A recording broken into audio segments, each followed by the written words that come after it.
नमस्कार दोस्तों, मेरा नाम शाहना है। आज मेरी जिंदगी में सुकून और खुशहाली है, लेकिन 5 साल पहले ऐसा बिल्कुल नहीं था।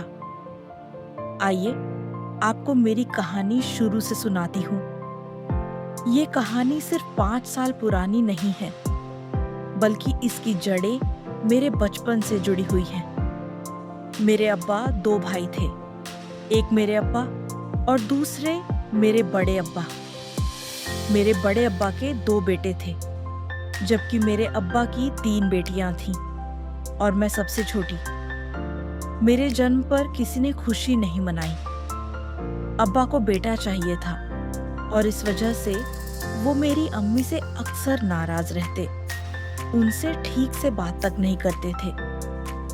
घर में अक्सर झगड़े होते और अम्मी को बहुत कुछ सहना पड़ता। लेकिन अल्लाह की रहमत से मेरे पैदा होने के 4 साल बाद मेरे भाई पैदा हुआ। उसके बाद अब्बा का रवैया अम्मी के लिए बदल गया, पर हम तीनों बहनों के लिए कुछ भी नहीं बदला। वक्त गुजर गया, हम बड़ी हो गई। मेरी दोनों बहनों का निकाह सादगी से मेरे खालू के बेटों से कर दिया गया। लड़के अच्छे थे, मेरी दोनों बहनों को खुश रखते थे और उनकी जिंदगी ठीक चलने लगी। मैं दिखने में भला की खूबसूरत थी, लोग मेरी तारीफ करते थे, लेकिन शायद मेरी किस्मत उतनी ही कमजोर थी। अम्मी ने छुप छुपा कर मुझे 10वीं तक पढ़ाया, लेकिन एक दिन भाई ने मुझे स्कूल जाते देख लिया। उसने अब्बा से शिकायत कर दी और उस दिन मुझे बहुत मारा गया। मैं चाहती तो अम्मी का नाम ले सकती थी, लेकिन मैंने खामोशी चुन ली ताकि उन्हें और तकलीफ ना हो। इसी बीच मेरे बड़े अब्बा के छोटे बेटे जावेद, जो दुनिया के हर नशे में डूबा रहता था, उसका रिश्ता मेरे लिए आया।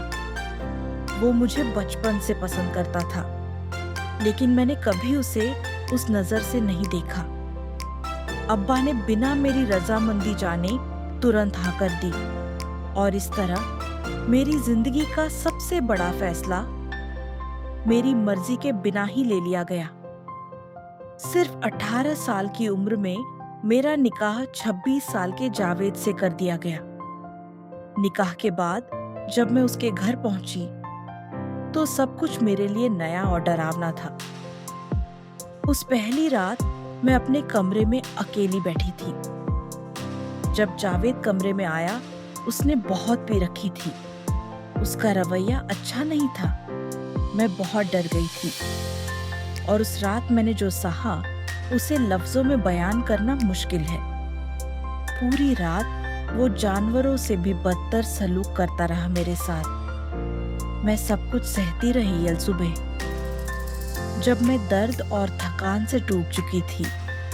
तब मुझसे किसी ने यह नहीं पूछा कि मैं कैसी हूँ, बल्कि मुझसे कहा गया, ये सब तो होता ही है, अब उठो और अपने फर्ज निभाओ, सबके लिए चाय बनाओ। उस दिन मुझे समझ आ गया कि अब मेरी जिंदगी आसान नहीं होने वाली। शादी के बाद हर दिन मेरे लिए एक इम्तिहान बन गया। जावेद का गुस्सा, उसकी लापरवाही और घर वालों की बेरुखी, सब कुछ मुझे अंदर ही अंदर तोड़ रहा था। लेकिन मैंने हार नहीं मानी। शादी के 2 महीने बाद मैं उम्मीद से हो गई। जब ये बात मेरी सास को पता चली तो उन्होंने मुझे आराम करने की सलाह दी। शायद उनको मुझ पर तरस आ गया था। जब मुझे पता चला कि मैं माँ बनने वाली हूँ, तो मेरे दिल में एक नई उम्मीद जाग उठी। लगा जैसे अब मेरी जिंदगी में खुशियों की शुरुआत होगी। लेकिन किस्मत को कुछ और ही मंजूर था और मैंने अपना पहला बच्चा खो दिया, जिसकी वजह जावेद थे। ऐल उस दर्द ने मुझे अंदर तक तोड़ दिया, पर मैंने खुद को संभाला। समय बीता और एक बार फिर मैंने उम्मीद की डोर थामी, लेकिन इस बार भी मैं अपना दूसरा बच्चा खो बैठी। अब मेरे पास आंसू भी कम पड़ने लगे थे। कुछ ही दिन बीते थे कि मैं तीसरी बार माँ बनने वाली थी। इस बार मैंने ठान लिया था कि मैं अपने बच्चे को कुछ नहीं होने दूंगी। इसी बीच एक खबर आई जिसने मेरी पूरी दुनिया बदल दी। जावेद का सड़क हादसे में इंतकाल हो गया। वो इंसान जिससे मुझे कभी सुकून नहीं मिला, लेकिन फिर भी वो मेरा शौहर था। और उसके जाने के बाद मैं पूरी तरह अकेली हो गई। पर अपने बच्चे के लिए मेरे दिल में एक उम्मीद थी। आज मैं अपने बच्चे के लिए खुश थी एल, लेकिन अब मैं बेसहारा थी। ससुराल वालों ने मुझे बोझ समझ लिया और कुछ ही दिनों में उन्होंने साफ कह दिया कि अब मेरा इस घर से कोई रिश्ता नहीं है। मैं अपने मायके गई, लेकिन वहां भी मुझे अपनापन नहीं मिला। अब्बा ने मुझे वापस रखने से मना कर दिया। उस दिन मुझे एहसास हुआ कि एक औरत के लिए सबसे बड़ा दर्द सिर्फ दुख नहीं होता, बल्कि बेघर हो जाना होता है। जब सारे रास्ते बंद हो गए थे, तब एक दरवाजा खुला। जावेद के बड़े भाई शकीब। शकीब अलग रहते थे। उन्होंने अपनी पसंद से निकाह किया था, लेकिन 2 साल पहले उनकी बीवी का इंतकाल हो चुका था।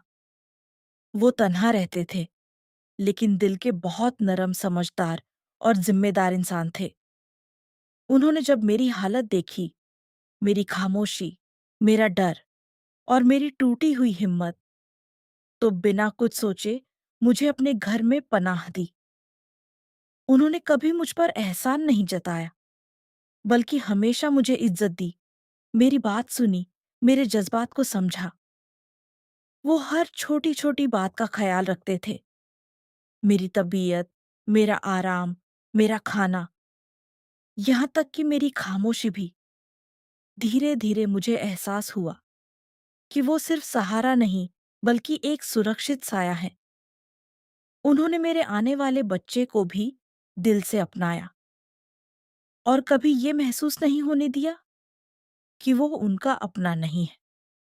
समाज ने बातें बनाई, रिश्तेदारों ने ताने दिए, लेकिन शकीब हर हाल में मेरे साथ खड़े रहे। कुछ समय बाद उन्होंने मुझसे निकाह की तजवीज रखी, लेकिन इस बार मेरी रजामंदी सबसे पहले थी। मैंने बहुत सोचने के बाद अपने दिल की सुनी और इस बार मेरा निकाह मेरी मर्जी से हुआ। अंत जो शुरुआत बन गया आज, मैं फिर उसी रास्ते पर हूं, लेकिन इस बार अकेली नहीं हूं।